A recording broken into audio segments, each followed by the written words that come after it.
تريد إيقاف العدوان نحن نقول نقبل لكن بالشروط. Sekretaris Jenderal atau Sekjen Hizbullah yang baru, Naim Qassem, berpidato pada Rabu 30 Oktober. Itu adalah pidato pertama kalinya setelah ia ditunjuk menjadi pemimpin kelompok tersebut. Saat itu ia menegaskan akan mengalahkan Israel. Dilansir Al-Mayadin, Naim Qassem menerangkan kelanjutan strategi perang Hizbullah melawan Israel. Strategi tersebut sebelumnya telah dirancang oleh Sekjen Hizbullah yang lama, Hasan Nasrullah. Ia menyebut perang dengan Israel diberi nama Operasi Rakyat Perkasa. Naim Qassem kemudian menegaskan sesuai sikap Nasrullah, Hizbullah tidak mencari perang, namun pasukannya siap bertempur. Selain itu, ia juga membahas soal gencatan senjata. Naim Qassem menegaskan Hizbullah akan melakukan gencatan dengan Israel, namun hanya jika Israel menyetujui syarat yang disampaikan Hizbullah.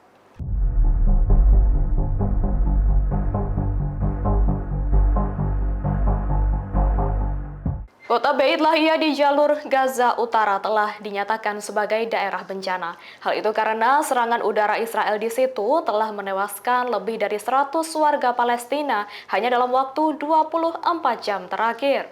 Dilansir Palestine Chronicle, pesawat tempur Israel menargetkan Beit Lahia pada Selasa 29 Oktober 2024. Israel menghancurkan sebuah gedung 5 lantai, menewaskan sedikitnya 93 orang. Lebih lanjut, serangan jet tempur negara Zionis itu juga menyasar 3 rumah di dekat lapangan Beit Lahia. Serangan kedua itu menewaskan 16 warga Palestina. Tak hanya itu, serangan Israel terus berlanjut pada Rabu 30 Oktober, menewaskan 10 warga termasuk anak-anak Palestina. Akibat gempuran keras dari Israel tersebut, semua akses terhadap makanan, air, dan layanan medis di Beit Lahia telah terputus.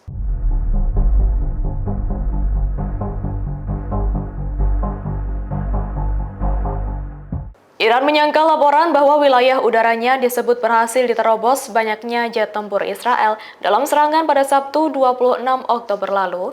Bantahan itu disampaikan oleh Menteri Pertahanan Iran, Brigadir Jenderal Aziz Nazirzadeh. Dilansir Taslim News, Aziz Nazirzadeh mengatakan hal itu di sela-sela rapat kabinet pada Rabu 30 Oktober.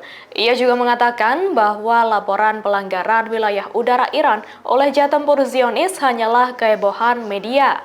Lebih lanjut, Aziz Nazirzadeh membantah laporan media yang mengklaim situs militer di kota Sahrut di utara Iran rusak diserang Israel. Menurutnya, musuh sedang mencoba merusak sistem penyerangan dan pertahanan Iran. Namun upaya tersebut tidak menimbulkan kerusakan serius. Pasalnya, Iran telah membuat pengaturan pertahanan sipil sebelumnya.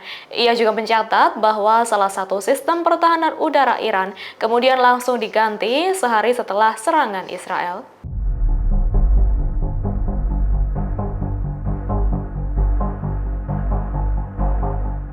Lebih dari 3.000 warga Israel menandatangani petisi mendesak masyarakat internasional menjatuhkan sanksi terhadap negara Israel. Hal ini mengejutkan karena ribuan warga negara Yahudi tersebut justru menentang negara mereka sendiri. Dilansir The Guardian 24 Oktober, menurut warga Israel, sanksi itu diperlukan untuk menekan rezim Zionis, sehingga perang di Gaza yang menewaskan ribuan warga Palestina bisa berakhir.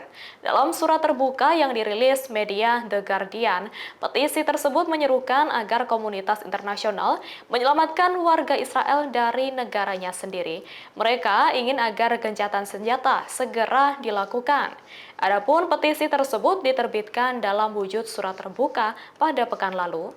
Hingga kemudian surat kabar Prancis, Liberation, merilis surat terbuka yang sama dalam bahasa Prancis.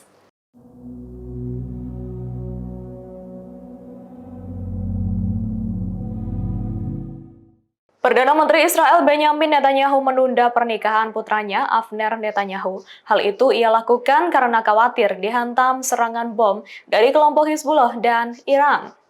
Dilaporkan pernikahan itu rencananya digelar pada 26 November mendatang di wilayah Sharon, Tel Aviv Utara. Lembaga penyiaran Israel, Kan, melaporkan bahwa Netanyahu memilih menundanya demi keselamatan keluarganya dan para tamu. Ia takut jika pernikahan tetap digelar, acara tersebut akan diserang drone Hizbullah dan rudal Iran. Hal itu mengingat bahwa belum lama ini pada 19 Oktober, drone Hizbullah menghantam rumah Netanyahu di Kaisariah. Ketakutan tersebut Netanyahu sampaikan dalam percakapan tertutup di kantor di Knesset. Bahkan Netanyahu sempat mengungkapkan kebingungannya mengenai pertemuan Knesset di tempat biasa di Yerusalem. Hal itu merujuk karena semakin intensifnya serangan kelompok perlawanan terhadap Israel.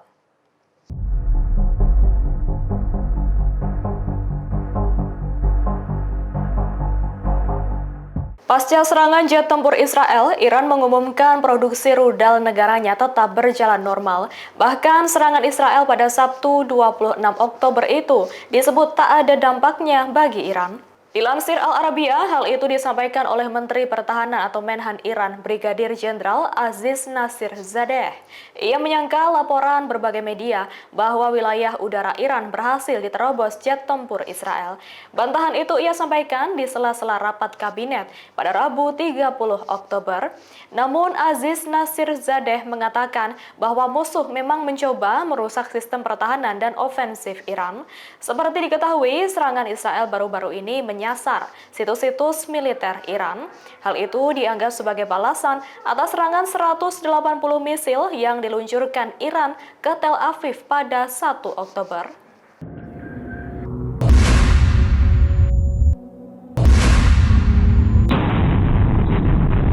Radio Tentara Pendudukan Israel menyebut Oktober tahun ini adalah bulan yang paling kelam. Pasalnya, sebanyak 80 warga Israel yang diantaranya adalah 64 tentara IDF tewas selama perang di Gaza dan Lebanon. Dilansir IRNA News, radio Israel tersebut menggambarkan bulan ini sebagai Oktober hitam. Dilaporkan dari 64 tentara yang tewas, ada 33 perwira Israel gugur di Lebanon Selatan. Sementara itu, 19 tentara lainnya dilaporkan tewas di jalur Gaza dan 16 lainnya di Israel.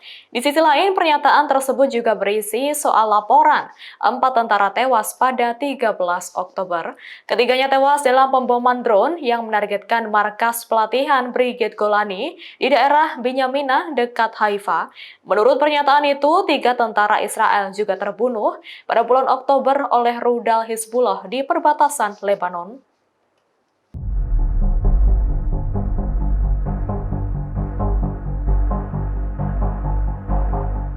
Iran dilaporkan akan membalas serangan Israel sebelum pemilihan presiden atau Pilpres Amerika Serikat berlangsung. Iran mengaku serangan tersebut akan sangat dahsyat dan menyakitkan. Kemungkinan serangan akan dilakukan di masa sebelum tanggal 5 November waktu Pilpres AS.